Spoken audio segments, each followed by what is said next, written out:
ഒരു 2 days മുന്നേ ഞാൻ സ്റ്റോറി ഇട്ടിട്ടുണ്ടായിരുന്നു യൂട്യൂബിൽ 100Kയും ഇൻസ്റ്റയിൽ 50K ക്രോസ് ചെയ്ത സ്പെഷ്യലായിട്ട് എന്താ കുക്ക് ചെയ്യേണ്ടതെന്ന്. കുറേ പേര് പറഞ്ഞു ഓംലി ആയിട്ട് മലബാർ സ്പെഷ്യൽ ഫുഡ്സ് ഉണ്ടാക്കാൻ. കുറച്ച് പേര് പറഞ്ഞു ഇതുവരെ ട്രൈ ചെയ്യാത്ത എന്തെങ്കിലും ഉണ്ടാക്കി നോക്കാൻ. And even some people told ഉപ്പാക്കും അമ്മാക്കും സ്പെഷ്യലായിട്ട് എന്തെങ്കിലും ഉണ്ടാക്കി കൊടുക്കാൻ. സോ ഈ എല്ലാ അഭിപ്രായങ്ങളും കൺസിഡർ ചെയ്തിട്ടാണ് നമ്മൾ ഇന്ന് കുക്കിങ്ങിലോട്ട് കടന്നിട്ടുള്ളത്. നമ്മൾ എത്ര ദൂരം സഞ്ചരിച്ചാലും നമ്മൾ വന്ന വഴിയോ ആൾക്കാരെയൊന്നും മറക്കരുത് എന്നല്ലേ. അതുകൊണ്ട് തന്നെ ഞാൻ എന്ത് കൈൻഡ് ഓഫ് വ്ളോഗ് ചെയ്താലും എനിക്ക് കുക്കിംഗ് വ്ളോഗ്സിനോടുള്ള അറ്റാച്ച്മെന്റ് ഇസ് വെരി ബിഗ്. എൻ്റെ കോണ്ടന്റ് ക്രിയേഷൻ ജേർണി സ്റ്റാർട്ട് ചെയ്യുന്നത് തന്നെ ഒരു 20-year-old ഗേളിൻ്റെ ഫുഡ് റെസിപ്പീസ് വെച്ചാണ്. അവിടുന്ന് പിന്നെ ഇങ്ങോട്ട് കിട്ടിയതെല്ലാം ബോണസ് ആട്ടോ.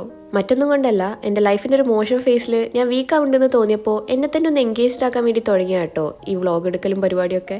അത് ഓവർകം ചെയ്യാൻ എന്നെ ഒരുപാട് സഹായിച്ചിട്ടും ഉണ്ട്.